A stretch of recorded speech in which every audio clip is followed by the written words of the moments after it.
So I recently went to the Eddy Chen Idol Moments exhibit at the Lecia Museum, and I wanted to give my thoughts about it and why every artist needs to go out and observe other artists. I was snooping around Eventbrite trying to find something to do the other day, and I wandered across this exhibit at the Lecia Gallery. I was, first of all, anything Lecia I think is gonna be super dope. It's gonna be rad. Next, you have a celebrity photographer, Eddy Chen, having his prints from behind the scenes of shooting The Idol, which is the Weeknd's new TV show. I knew this was gonna be dope. So it was packed. Parking was nearly impossible to find. Courtney actually dropped me off and parked like 3 blocks away to allow me to make sure I can actually get in and see it. You get there and it was absolutely packed. People were all over, and I've actually never been to the Lecia gallery before, and it was one of the coolest experiences, getting just to see wall-to-wall Leicas and all of their lenses, their cameras.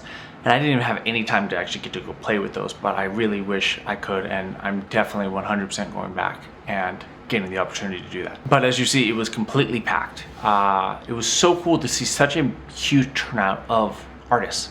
Everyone was carrying cameras, like every other person was carrying a camera, and basically all of them were like us. I was the only one rocking around with a Canon in there. I felt like such an outsider, but at the same time, I didn't, which was kind of cool. Eddy's work is so cool because it is very similar to the type of work that I love to shoot, which is just those intimate, behind the scenes moments of people's lives. Now, he was obviously on a set shooting those, and so you get all of these massive stars in their element. But there was something so beautiful about his photographs because they really showed those moments of either in the scene or right before, right after, and you really got those emotions.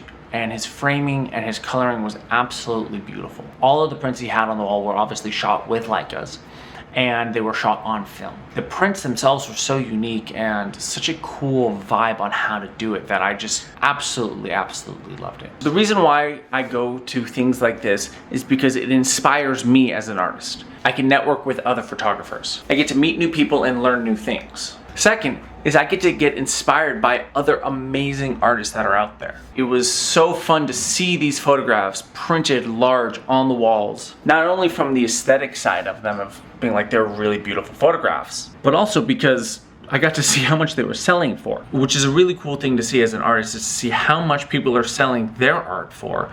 It allows you to learn what the marketplace values your art at. That's not to say you should go price it the same or you should price it lower or higher, but it just gives you an idea of what other people are just selling this art at. If you're a musician, go watch other musicians. If you're a photographer, go shoot with other photographers and go to other galleries. If you're a filmmaker, get on other sets, go to watch movies. And if you're a painter, go out to other museums and galleries and see other paintings. We as artists have to get out there in the world and have to go look at other artists and go support other artists. If you want to be supported as an artist, go support other artists. That's my 2 cents on that gallery and why artists should support other artists.